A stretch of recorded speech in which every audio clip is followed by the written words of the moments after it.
Bonjour les audacieuses de la foi et bienvenue sur la chaîne Oser vaincre. Que ta foi soit à la hauteur de ta connaissance. Dans ce partage, nous allons identifier où se situe le véritable combat spirituel. Commençons par lire le livre de Marc au chapitre 9 à partir du verset 17. Et le contexte particulier de cette histoire est que Jésus a été sur la montagne de la transfiguration. Il a pris avec lui ses trois plus proches disciples. Il a été transfiguré sur la montagne. Il a manifesté sa gloire divine, même s'il était encore dans son corps physique. Sa gloire divine s'est manifestée au sommet de cette montagne. Et puis, ils sont redescendus. Et c'est là que l'histoire commence. Alors qu'ils descendaient de la montagne après cet événement miraculeux, au verset 17 du chapitre 9 de Marc, un homme de la foule vient et dit, Maître, je t'ai amené mon fils qui a un esprit muet. Au verset 18, partout où l'esprit s'empare de lui, il le jette par terre, l'enfant écume, grince des dents et devient tout raide. J'ai prié tes disciples de chasser l'esprit et ils n'ont pas pu. La réaction de Jésus, génération incrédule, leur dit-il, jusqu'à quand serai-je avec vous? Jusqu'à quand devrais-je vous supporter? Emmenez-le-moi. On le lui amena. Dès que l'enfant vit Jésus, l'esprit l'agita avec violence. Il tomba et se roulait par terre en écumant. Jésus demanda au Père, « Depuis combien de temps cela lui arrive-t-il » ? Depuis son enfance, répondit-il. Et souvent l'esprit l'a jeté dans le feu et dans l'eau pour le faire mourir. Mais si tu peux faire quelque chose, viens à notre secours et compassion de nous. Jésus lui dit, si tu peux, tout est possible à celui qui croit. Aussitôt le père de l'enfant en larmes s'écria, je crois Seigneur, viens au secours de mon incrédulité. Voyant accourir la foule, Jésus menaça l'esprit impur en lui disant, esprit muet et sourd, je te l'ordonne, sors de cet enfant et n'y rentre plus. J'aime les prières de Jésus. C'est court, c'est efficace, c'est puissant. C'est vraiment l'exemple à suivre. L'esprit sortit de l'enfant en poussant des cris et en le secouant très violemment. L'enfant devint comme mort, de sorte que beaucoup disaient qu'il était mort. Mais Jésus le prit par la main, le fit lever et se tint debout. Amen. Pour la plupart d'entre nous, nous connaissons cette histoire, n'est-ce pas? Cette histoire est très dramatique et on y trouve beaucoup de traumatisme. Le garçon était possédé par ce démon. Il avait toutes sortes de démonstrations et de manifestations très démoniaques. Et donc, nous voilà, en tant que chrétienne, n'est-ce pas, Jésus affrontant un démon. Mais avant que Jésus n'affronte ces démons, les disciples ont affronté également ces démons, n'est-ce pas? Parce que l'homme a dit, et je paraphrase, je l'ai amené à tes disciples et je leur ai demandé de l'aider, mais ils n'ont pu rien faire. Voilà pourquoi maintenant, si tu peux faire quelque chose, le feras-tu? Et la réponse de Jésus, si vous pouvez croire, alors toutes choses sont possibles. Et l'homme a répondu, Seigneur, je crois, viens au secours de mon incrédulité. Avant cela, Jésus a dit quelque chose en rapport avec le fait de croire et la foi. Lorsque l'homme lui a rapporté que les disciples ne pouvaient rien faire, Jésus répondit, et je paraphrase, « Génération sans foi, homme de peu de foi, jusqu'à quand dois-je être avec vous? Combien de temps vais-je vous supporter? Vous devriez avoir suffisamment de foi. » En gros, c'est ce que Jésus reprochait à ses disciples. Vous deviez être capable de chasser ce démon, mais ils n'ont pu rien faire. Donc, Jésus était déçu, voire même frustré envers ses disciples, parce qu'ils n'avaient pas pu faire ce qu'il attendait d'eux, à savoir chasser ce démon de ce garçon. Poursuivons la lecture au verset 28. Et les disciples dirent à Jésus, « Pourquoi n'avons-nous pas pu chasser cet esprit ?» Et il leur dit, « Cette espèce-là ne peut sortir que par la prière et par le jeûne. » Je m'arrête un instant, parce qu'il y a eu tellement de dérives concernant l'explication de ce verset, de cette réponse que Jésus vient de donner. Il y a eu énormément de choses qui ont été dites qui sont complètement fausses. Ce verset, sorti de son contexte, a engendré beaucoup de confusion dans le corps de Christ. Au point que il y a des doctrines d'enseignement qui se sont répandues, qui disaient que lorsque Jésus a dit cette espèce-là, en gros, il faisait référence aux démons.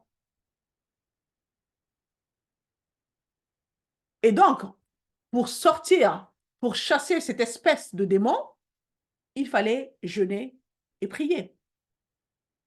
Jusqu'aujourd'hui, ce genre de message dans les églises, ça existe.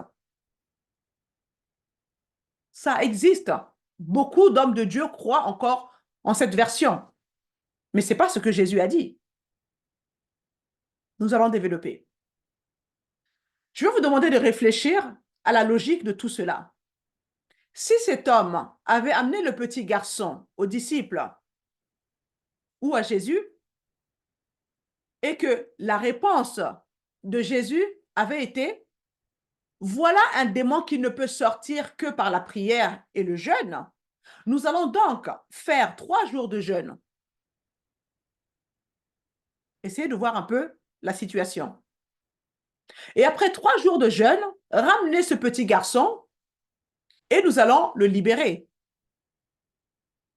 Si tel était le scénario, que pensez-vous que le diable aurait fait? Souvenez-vous de Jean 10:10. Le voleur ne vient que pour voler, pour tuer et détruire. Ça, c'est ce que fait le diable.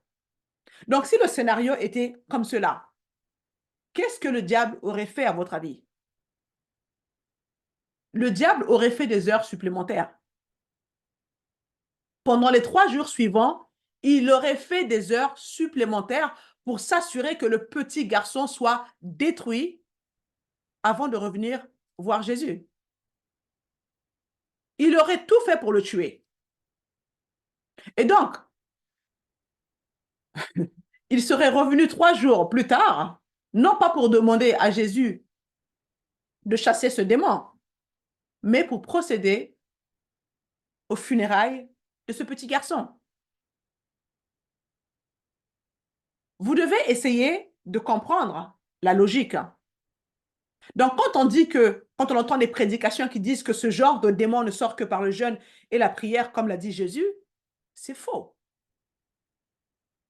Est-ce que vous comprenez?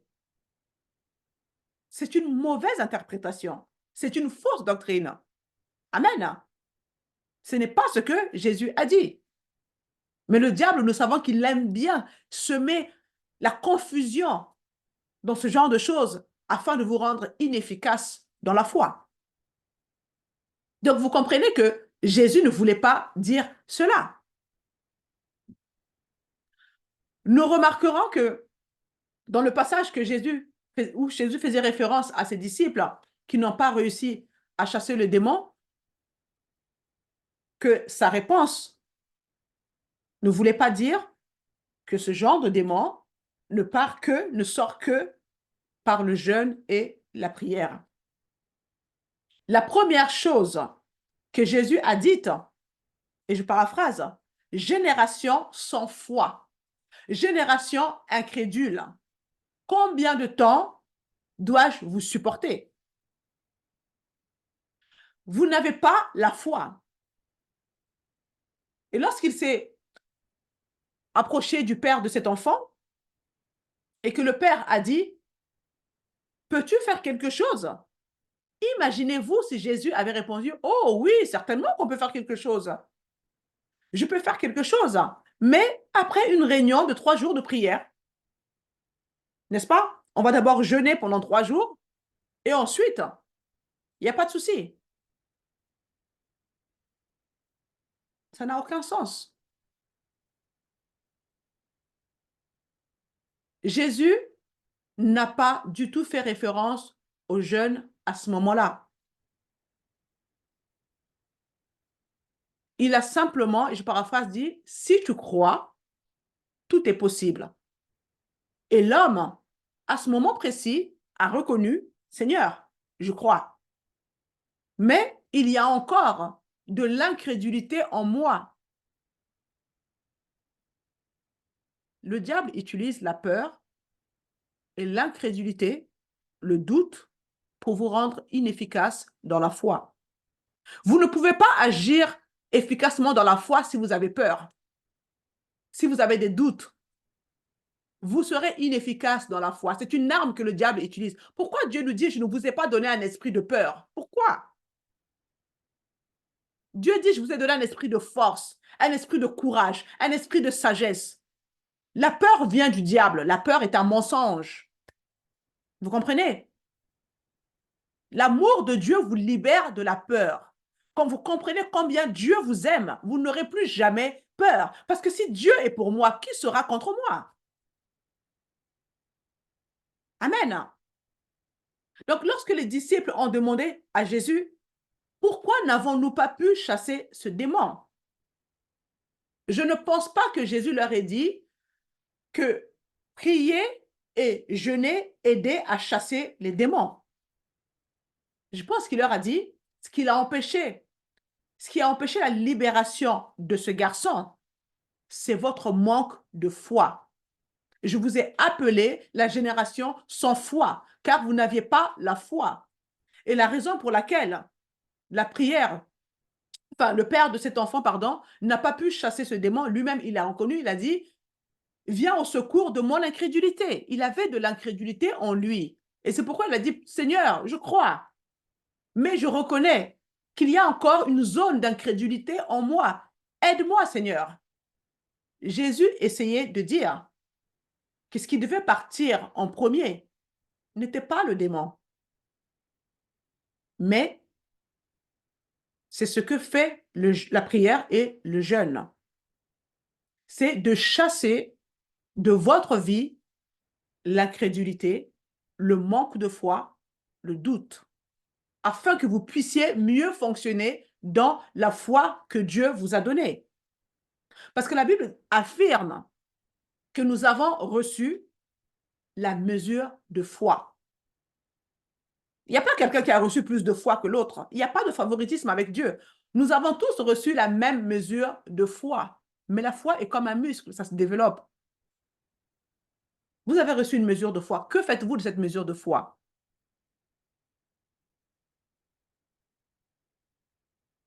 Amen. Nous avons la foi. Nous pouvons surmonter cette incrédulité et nous pouvons nous en débarrasser aussi. Nous avons cette capacité en nous de le faire. Amen. Donc, la partie la plus intéressante de cette histoire se trouve, on va faire un bond en arrière de 3 chapitres. Amen. Dans Marc chapitre 6, à partir du verset 7, lorsque Jésus a réuni tous les disciples et leur a dit, je vais vous envoyer afin que vous puissiez commencer votre ministère.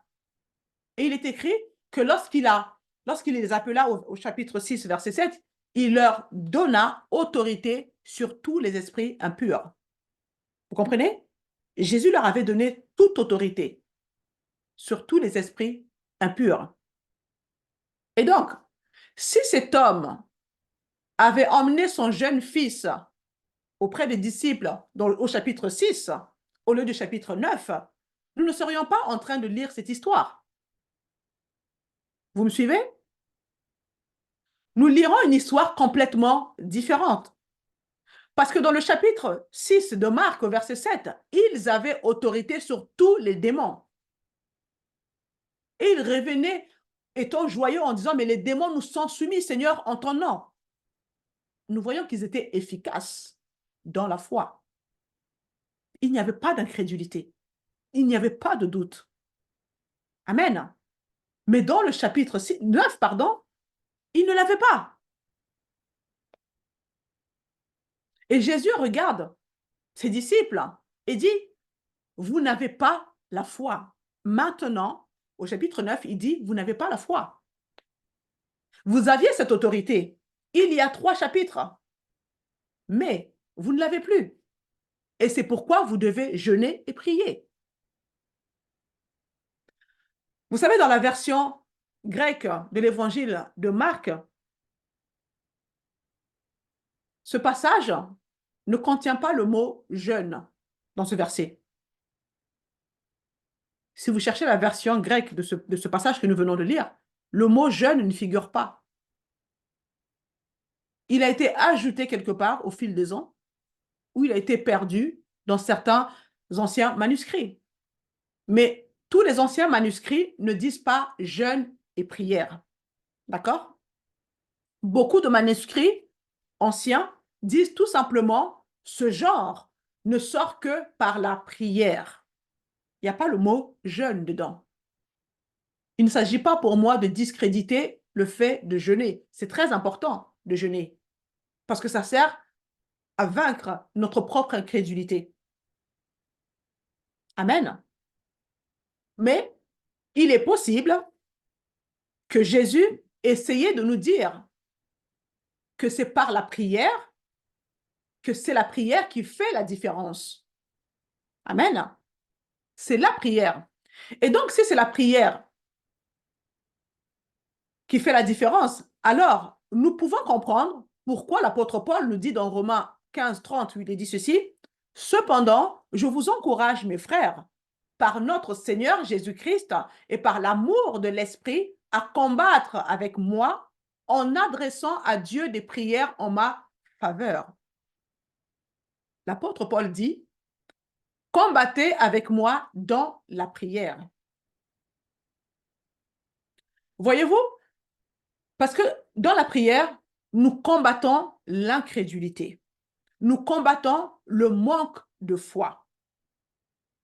Nous luttons contre les choses dans nos propres cœurs qui nous empêchent de tenir ferme contre les manœuvres, contre les ruses du diable, contre tous ces stratagèmes de l'ennemi.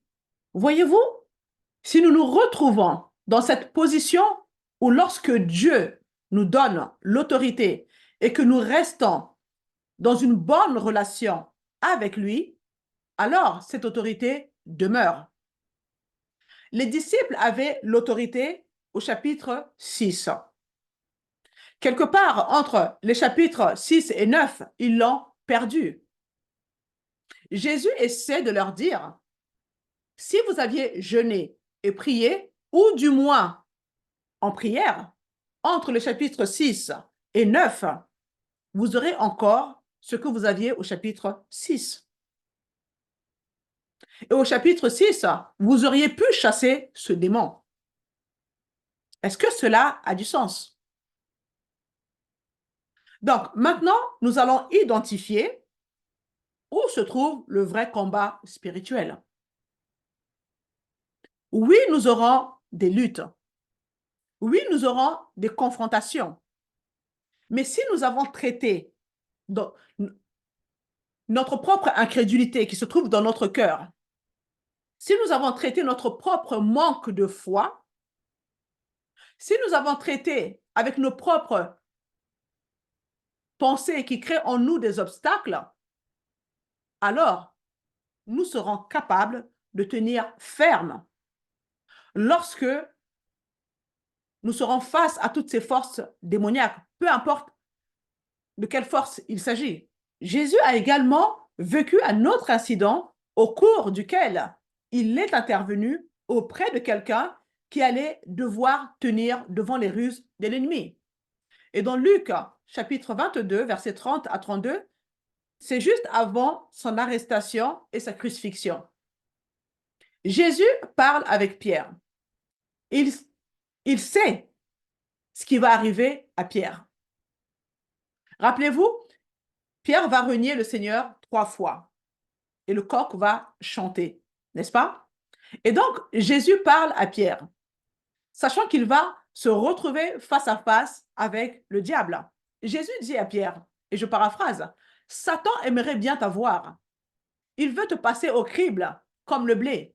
En d'autres termes, Satan veut te faire la peau. Il a vraiment un mauvais plan pour toi, Pierre. Il a élaboré une stratégie contre toi afin de te détruire. Mais Jésus dit, moi, j'ai prié pour toi. Écoutez bien la suite de ce que dit Jésus, afin que ta foi ne disparaisse pas. Afin que ta foi ne disparaisse pas. Vous voyez, Jésus a reconnu que le problème auquel Pierre était confronté et qui avait besoin d'être traité dans sa vie était sa foi. Il devait avoir la foi pour confronter cette attaque et pendant cette attaque, sa foi ne défaille pas. Alors Jésus a prié pour cela. Il n'a pas dit, je vais augmenter ma puissance en lui ou quoi que ce soit. Non, il a prié pour que la foi de Pierre ne défaille pas. Et donc Jésus dit, je vais prier afin que tu aies la foi. Exactement la même chose que nous venons de voir dans l'histoire du garçon démoniaque, n'est-ce pas? Il dit, je paraphrase, vous devez prier afin de ne pas être une génération sans foi. Vous devez prier pour ne pas avoir cette incrédulité. Nous voyons un lien entre la prière et la foi. Autrement dit, un manque de prière équivaut à un manque de foi. Si nous devions aller au-delà de cela, je veux que vous pensiez à la personne à qui Jésus a affaire dans cette histoire particulière. Dans cette histoire, c'est Pierre, ok? L'apôtre Pierre. Dans Matthieu, au chapitre 16, et aussi dans Marc, au chapitre 8, nous découvrons cette histoire intéressante au sujet de Pierre. Jésus dit à ses disciples, et je paraphrase, « Qui dit-on que je suis ?» Et ils ont répondu, « Certains disent que tu es l'un des prophètes, d'autres disent que tu es Élie, d'autres disent que tu es Jean le Baptiste ressuscité. » Il commence donc à donner toutes sortes d'explications sur l'analyse contemporaine de qui est Jésus. Et Jésus leur dit, d'accord, allons maintenant droit au but. Et vous, qui pensez-vous que je suis? Et Pierre répondit immédiatement, eh bien, tu es le Christ, le Fils du Dieu vivant. Puis Jésus lui dit, car ce ne sont pas la chair et le sang qui te l'ont révélé, mais c'est mon Père qui est dans les cieux. Nous connaissons cette histoire, n'est-ce pas? Un peu plus tard, Jésus dit à ses disciples, et je paraphrase, « Je serai capturé par les hommes. Ils me maltraiteront et je serai crucifié. » Et là, Pierre, fougueux comme il était, il se leva immédiatement et dit, « Mais Seigneur, nous ne permettrons jamais que cela t'arrive. Je mourrai avant de laisser cela t'arriver. » Et comment Jésus a-t-il répondu à cela? Arrière de moi, Satan. C'est juste incroyable. À ce même Pierre qui venait de recevoir la révélation du Fils du Dieu vivant, quelques instants après, il lui dit, arrière de moi, Satan. Parce que tu ne dis pas ce que Dieu dit, mais tu dis les paroles des hommes.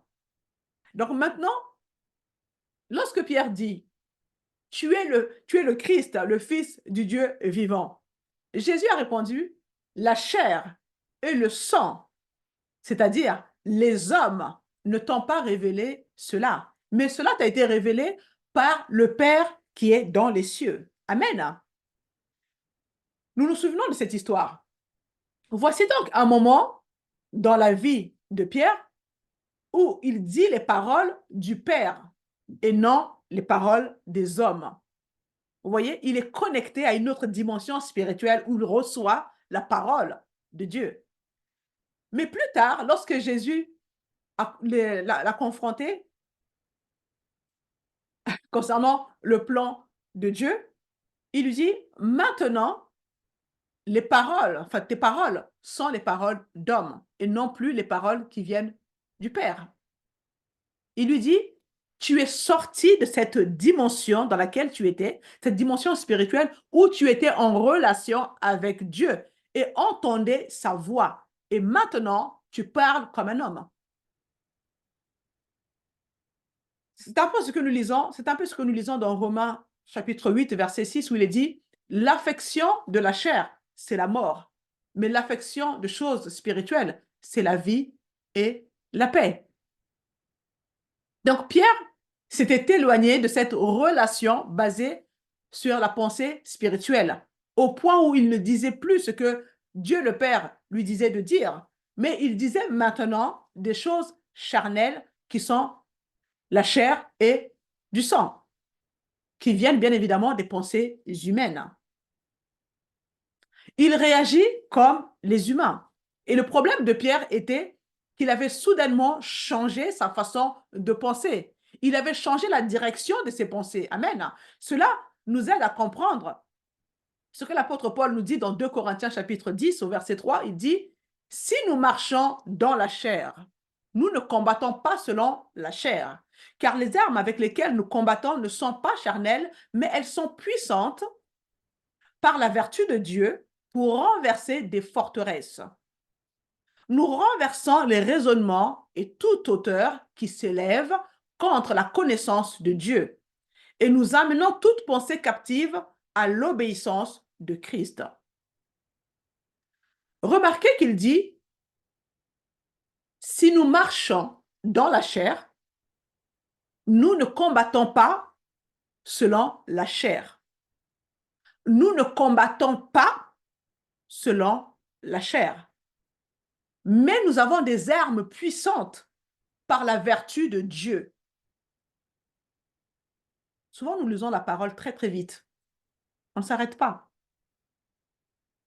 Donc, ce que l'apôtre Paul essaie de nous dire ici, c'est que nous n'avons...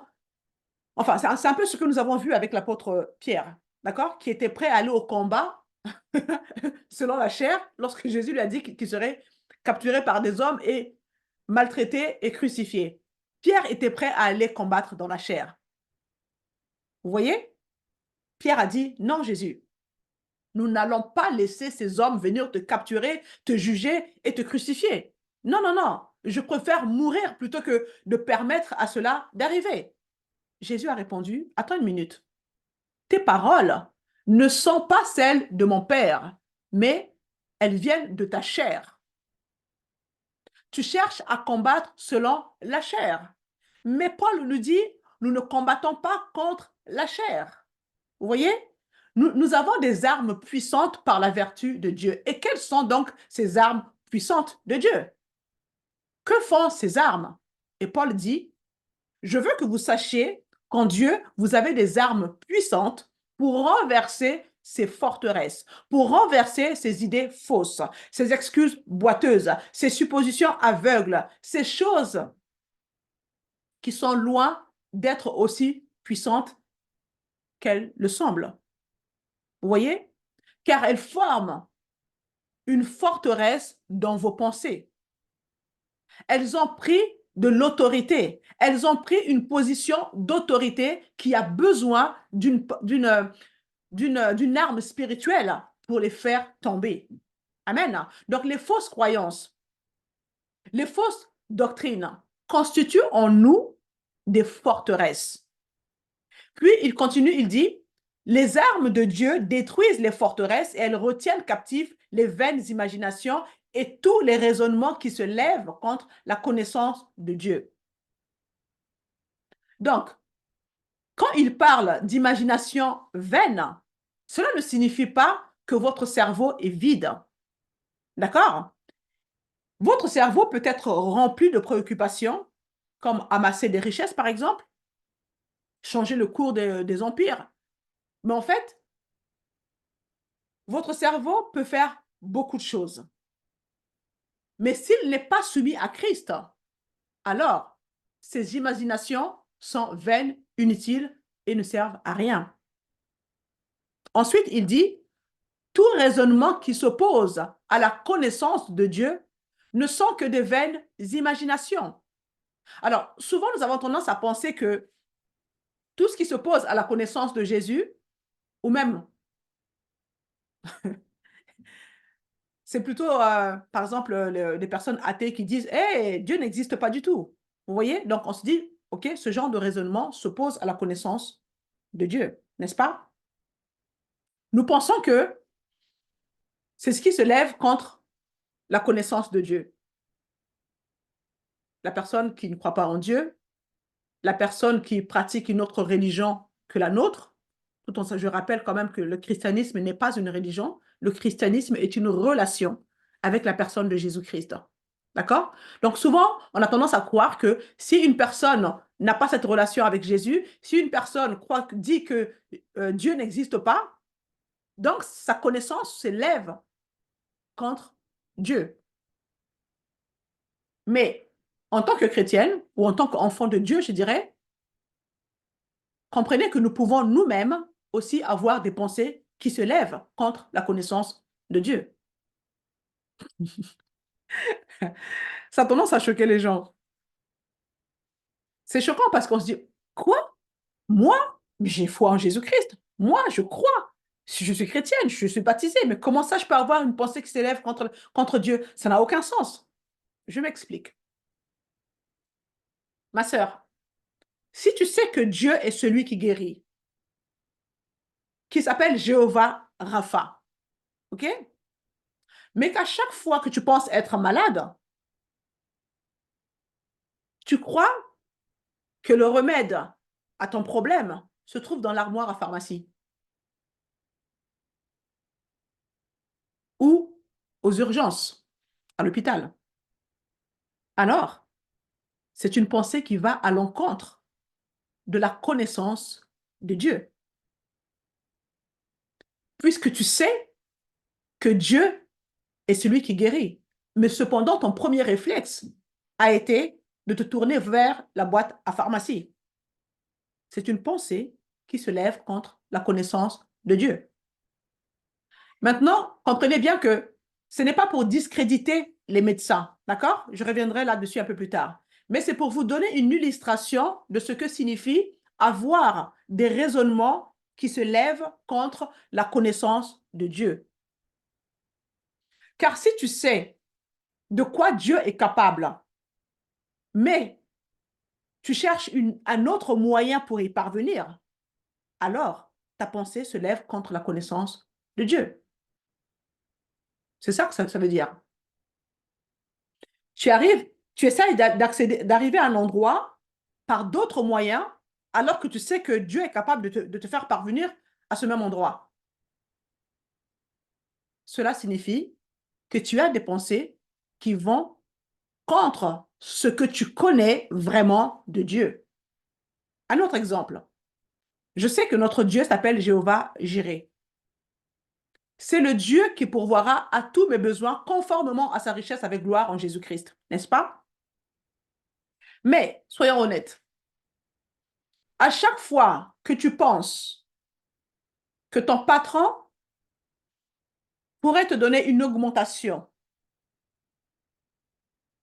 financière, n'est-ce pas là un raisonnement qui s'oppose contre la connaissance de Dieu? Il s'appelle Jéhovah Jireh. Qui a créé ton patron? C'est pas Dieu? Si tu t'appuies sur Dieu, n'est-il pas capable d'incliner le cœur de ton patron pour que tu puisses trouver faveur à ses yeux et obtenir ce dont tu as besoin? Tu as une pensée qui se lève contre la connaissance de Dieu.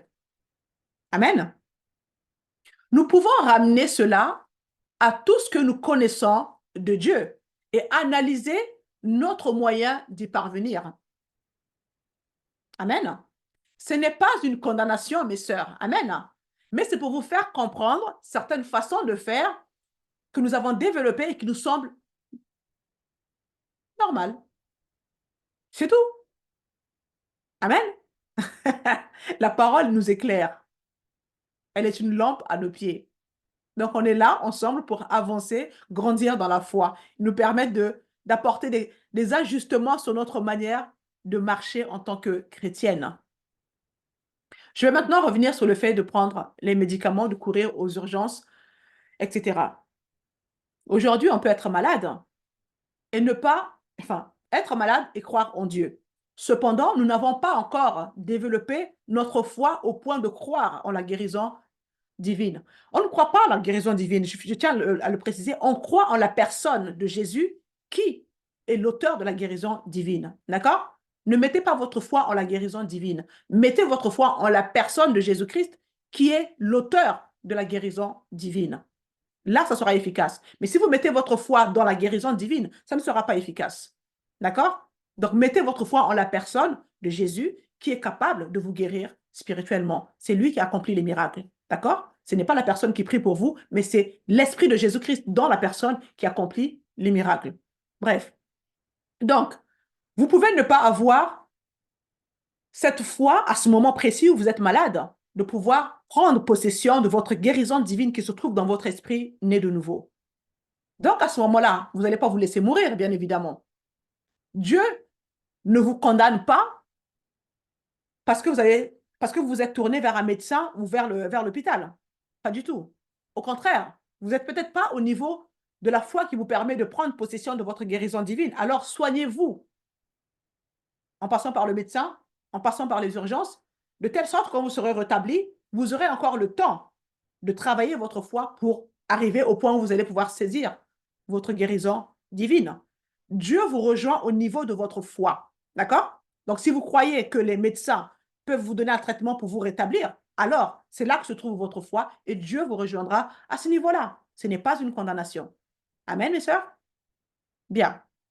Donc, parfois, nous avons donc une connaissance des Écritures qui se trouvent à ce niveau. Vous voyez? Mais notre croyance est là. Vous me suivez? La connaissance parfois est supérieure à notre croyance. Et dans ce cas, bien évidemment, il est difficile d'exercer notre foi au même niveau que notre connaissance des Écritures. Donc l'objectif pour nous est de tout faire pour que notre croyance soit au même niveau que notre connaissance. C'était là le problème que rencontraient les disciples au chapitre 9 de Marc. C'est pourquoi ils ne pouvaient pas sortir, chasser le démon de ce petit garçon. Ils savaient, ils avaient la connaissance de la puissance de Dieu, puisqu'ils l'ont expérimenté au chapitre 6. Vous voyez? Ils savaient que la puissance de Dieu permet de chasser les démons. Au chapitre 6, ils avaient expérimenté cette puissance. Mais ils ne croyaient pas au même niveau quand ils sont arrivés au chapitre 9. Donc, nous devons absolument faire en sorte d'avoir un niveau de croyance qui soit égal à celui de notre connaissance. Et ce n'était pas le cas à ce moment-là, dans le chapitre 9, par rapport aux disciples.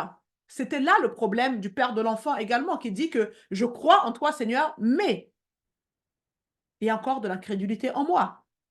Il y a la croyance et il y a la connaissance. Mais quand Jésus dit, si tu crois, bien sûr que c'est possible. Le Père a dit, Seigneur, une minute, je réalise que je crois en toi, mais viens au secours de mon incrédulité. Nous devons croire à un niveau égal à celui de notre connaissance de Dieu. Et c'est là que la plupart d'enfants de Dieu échouent. La parole reste là. Elle ne descend pas ici. Elle ne descend pas dans le cœur. Le Saint-Esprit vivifie la parole lorsqu'elle est descendue dans votre cœur. Vous voyez, elle quitte votre intellect, elle descend dans le cœur. Et là, le Saint-Esprit vivifie les Écritures, ça devient réel. Vous voyez? Et là, ça change tout. C'est le problème que Pierre avait. Pierre savait que Jésus était le Christ, le Fils du Dieu vivant. Mais quand Jésus a entrepris de relever, de révéler le plan de Dieu à travers son Fils, qu'il allait devenir l'offrande sacrificielle pour nos péchés, c'est là que l'apôtre Pierre a commencé à penser humainement, plutôt que de penser au niveau de Dieu comme il avait fait auparavant. Vous voyez? Donc, encore une fois, le problème de Pierre était qu'il devait élever son niveau de croyance au niveau de sa connaissance. C'était là le problème de Pierre. Commencez-vous à comprendre où se situe le combat spirituel? L'apôtre Paul a dit tout à l'heure dans le passage que j'ai lu, nous ne combattons pas contre la chair et le sang. C'est pourquoi la parole de Dieu nous dit que nous devons combattre dans la prière. Nous ne luttons pas contre le diable. Nous luttons contre notre propre incrédulité qui est à l'intérieur de nous. Les vaines imaginations en nous, ces pensées qui s'élèvent contre la connaissance de Dieu, qui sont en nous et qui deviennent en quelque sorte des forteresses qui sont maintenues par les suppositions et les excuses boiteuses. Vous voyez? Nous devons lutter contre tout cela. C'est là le combat spirituel. Quelles sont les armes puissantes par la vertu de Dieu? Cela est mentionné dans Éphésiens 6, verset 17, où l'apôtre Paul nous dit, et je paraphrase, « Je veux que vous preniez l'épée de l'esprit. » Et nous savons que l'épée de l'esprit, c'est la parole de Dieu, n'est-ce pas? Il dit ensuite, dans le verset suivant, il parle de prier en esprit. Alors, je sais qu'il y a beaucoup de sœurs chrétiennes qui n'aiment pas du tout prier en langue. Mais l'apôtre Paul nous dit, prenez l'épée de l'esprit, qui est la parole de Dieu, et il nous dit de prier en esprit. Il y a un parallèle. Il y a un rapport entre les deux, où il dit que nous avons l'épée de l'esprit et nous avons la prière dans l'esprit. Ainsi, c'est l'esprit qui rapproche cette épée et cette prière. Vous me suivez? Lorsque nous prions selon la parole de Dieu, nous prions selon sa volonté. Mais beaucoup de gens font des prières, pardonnez-moi, absolument stupides. Nous inventons nos propres prières, d'accord? Nous prenons nos propres décisions sur la façon dont Dieu devrait faire les choses. Et puis, on lui commande, maintenant, Dieu fait ceci. Maintenant, Dieu fait cela. Mais Dieu n'est pas notre homme de service. Ce n'est pas un homme de course, hein? D'accord? On ne peut pas inventer nos propres prières et se dire, OK, bah Dieu va exaucer. Non. Dieu exauce sa parole, pas ta parole que tu... Oh Seigneur. Alléluia. Que le Seigneur nous aide. Jésus nous a enseigné dans sa prière, lorsque les disciples ont demandé, Seigneur, apprends-nous à prier. Jésus apprend-nous à prier. Il dit, je paraphrase, eh bien, priez de cette façon. Seigneur, que ta volonté soit faite sur la terre comme au ciel. D'accord? Que ta volonté, pas la nôtre, hein, que ta volonté soit faite. Il s'agit de la volonté de Dieu. Jésus n'a pas dit, allez planifier de grandes stratégies, ensuite prier pour que Dieu les fasse fonctionner. Non, il a dit, allez vers le Père et dites, quelle que soit ta volonté dans le ciel, qu'elle soit faite sur la terre. Donc, si nous prions, nous devons nous assurer que nous prions en accord avec la parole de Dieu. Amen. La parole de Dieu est la volonté de Dieu. Nous devons prier en accord avec sa parole. Ainsi, lorsque nous prions en prenant l'épée de l'esprit et en priant dans l'esprit, si nous comprenons la parole de Dieu, c'est-à-dire quand nous avons la compréhension du parler en langue, par exemple, c'est cette parole et la connaissance de Dieu, et plus nous la prions, plus nous la disons, alors notre foi s'élève jusqu'au niveau de la connaissance de Dieu. Amen. Et dans Romains chapitre 8, versets 26 à 28, un passage très puissant qui peut transformer toute notre vie, Paul nous dit, et je vais commencer par le verset 28, je redescendrai par la suite, il dit, nous savons du reste que toute chose concourt au bien de ceux qui aiment Dieu, de ceux qui sont appelés selon son dessein.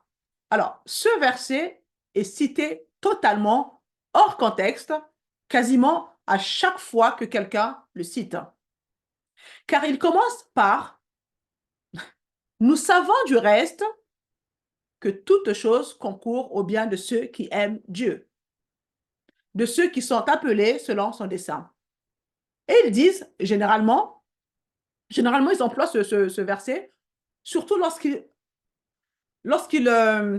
vivent des choses négatives. Vous voyez, il est arrivé un malheur dans leur vie, ils sont dévastés par une situation particulière, alors ils regardent le chaos autour d'eux, ils disent, oh, mais le Seigneur fera en sorte que toute chose puisse contribuer à mon bien parce que je l'aime. Et il m'a appelé conformément à son plan. Vous voyez, le problème est que ce verset commence par le mot « et » dans la version originale grecque. Ça commence par le mot « et ». Et que signifie le mot « et » ? C'est une conjonction. Et que font les conjonctions ? Elles relient deux points. Et les deux points que ce verset relie, c'est le verset 26 et 27. D'accord ? Le verset 26 et 27 est relié au verset 28. Donc, au verset 26, il est dit ceci. De même aussi, l'Esprit vient au secours de notre faiblesse, car nous ne savons pas ce qu'il convient de demander dans nos prières. Mais l'Esprit lui-même intercède par des soupirs inexprimables. Au verset 27, il dit, et je paraphrase, « Et celui qui connaît la pensée de l'Esprit prie selon la volonté de l'Esprit. » Ainsi, quand nous ne savons pas comment prier, peut-être que nous connaissons un verset biblique qui se rapporte à notre situation et nous prions selon la parole de Dieu, mais peut-être que nous ne connaissons pas un verset biblique qui se rapporte à notre situation. Et dans ce cas, c'est à ce moment-là que le Saint-Esprit nous vient en aide dans notre faiblesse. Vous devriez connaître un verset biblique sur lequel vous vous appuyez. Mais si vous n'en connaissez pas, alors laissez le Saint-Esprit.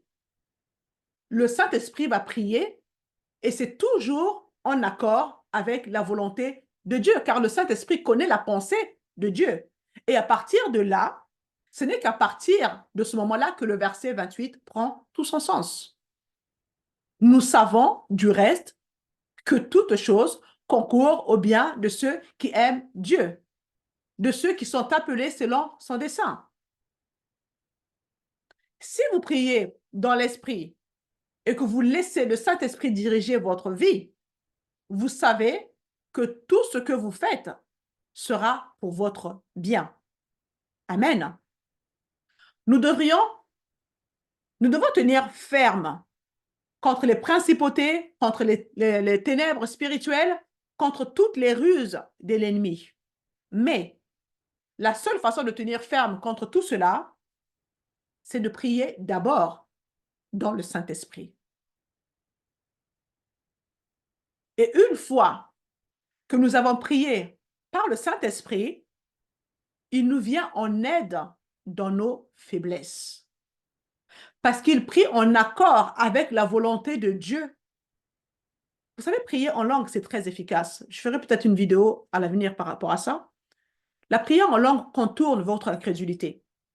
La prière en langue contourne vos doutes. Elle passe direct d'esprit à esprit. Elle est très efficace. Le diable n'entend pas un seul mot. Vous prenez de l'avance.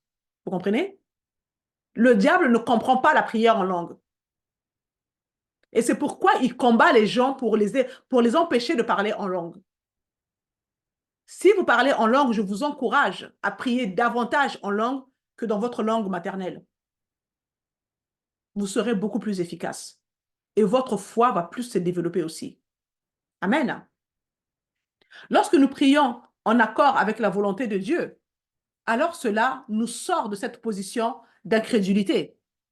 Cette position où nous ne croyons pas, cette position où nous avons une foi qui ne correspond pas au niveau de notre connaissance que Dieu a pour nous. Vous voyez? Et ça nous aide à nous rapprocher de plus en plus de là où nous devons être pour pour que nous puissions renverser toutes les forteresses dans nos pensées.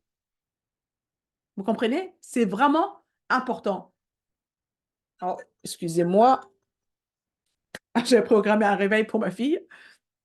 Bien, donc, prendre toutes ces vaines imaginations qui sont dans notre intellect et toutes ces pensées qui tentent de s'élever contre la connaissance de Dieu. Parce que j'ai souvent dit que le champ de bataille par lequel le diable nous attaque, ce sont nos pensées.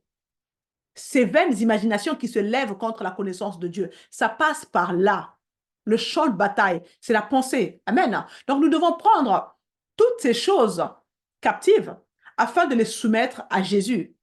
Et puis, nous savons que nous sommes dans un lieu d'autorité, de sorte que lorsque nous tenons ferme et avons une confrontation contre l'ennemi, nous savons que nous serons victorieuses.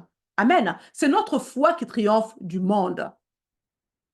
Lorsque Jésus a été tenté, quand Satan, lorsque celui-ci a jeûné 40 jours, 40 jours dans le désert, Satan est allé vers Jésus pour le tenter. Et bien évidemment, cela s'est produit immédiatement après que Jésus ait été baptisé, n'est-ce pas? Et rappelez-vous que lorsque Jésus a été baptisé, il y a une voix qui s'est élevée du ciel en disant « Celui-ci est mon fils bien-aimé en qui j'ai mis toute mon affection » ou qui a toute mon approbation selon les versions. Et immédiatement, après avoir entendu la voix de Dieu venant du ciel, « Tu es mon fils bien-aimé en qui j'ai mis toute mon affection », c'est alors que la tentation a commencé. Quel était le point central de la tentation? Si tu es le Fils de Dieu, alors ordonne que ces pierres deviennent des pains. Si tu es le Fils de Dieu, Satan affrontait Jésus avec la parole. Si tu es le Fils de Dieu. Mais Jésus savait qu'il était le Fils de Dieu. Il n'avait aucune inquiétude à ce sujet. C'était ancré dans son cœur, c'était établi dans sa pensée. Il croyait au même niveau que sa connaissance. Amen. Il savait et croyait qu'il était le Fils de Dieu. Il n'y avait aucun doute en lui par rapport à cela. Par conséquent, il a pu faire face à tout ce que le diable a essayé de lui infliger. Le diable a essayé de tenter de citer les Écritures hors contexte, mais Jésus l'a ramené en citant les Écritures dans leur contexte. Donc, Satan a commencé à attaquer Jésus au sujet de son identité en tant qu'enfant de Dieu. Comprenez qu'il en sera de même pour vous et moi. Voilà pourquoi nous devons absolument connaître qui nous sommes en Christ. Nous devons avoir notre foi au même niveau que notre connaissance de qui nous sommes en Christ. Le combat des disciples, le combat que les disciples n'ont pas pu relever face à l'ennemi, face à ce petit garçon qui était possédé, c'était à cause de leur incrédulité, car leur foi n'était pas au même niveau que leur connaissance de Dieu. Cela nous aide à comprendre où se situe le véritable combat spirituel. Lorsque nous devons nous démener dans nos vies, que nous devons lutter avec les si, lutter avec les doutes, lutter avec notre manque de foi, il s'agit pour nous de remporter ce combat en faisant en sorte que notre connaissance soit au même niveau que notre croyance. Notre combat ne consiste pas à lutter contre les gens, ni contre le diable. Celui-ci a déjà été vaincu. Amen. Il a été dépouillé, il a été mis à nu, il a perdu sa protection. Colossiens 2,15. Amen. Satan ne doit pas vous faire trembler. Si Dieu est pour nous, qui sera contre nous? Amen. En Christ, nous sommes plus que des vainqueurs. Ayez et gardez cette assurance dans votre cœur. Tant que Jésus-Christ est Seigneur en vous, tant que Jésus-Christ est roi des rois en vous, tant que Jésus-Christ est le Tout-Puissant en vous, tant que le Saint-Esprit, l'Esprit de Dieu qui est feu et flamme, demeure en vous et est avec vous, toutes choses, je dis bien toutes choses, vous sont soumises. Amen. Jésus-Christ, le plus grand, est venu faire sa demeure en vous. Celui qui habite en vous est plus grand que celui qui est dans le monde. Amen. J'espère que cela vous a fortifié. En tout cas, pour moi, c'est toujours une joie de partager la parole, de vous édifier, de vous encourager, de vous secouer un petit peu dans l'esprit afin que vous deveniez des vraies combattantes en Christ Jésus. Amen. Partagez la vidéo autour de vous afin d'aider aussi les autres membres du corps du Christ. Abonnez-vous si ce n'est pas encore fait afin de ne rien manquer. Je vous dis à la prochaine.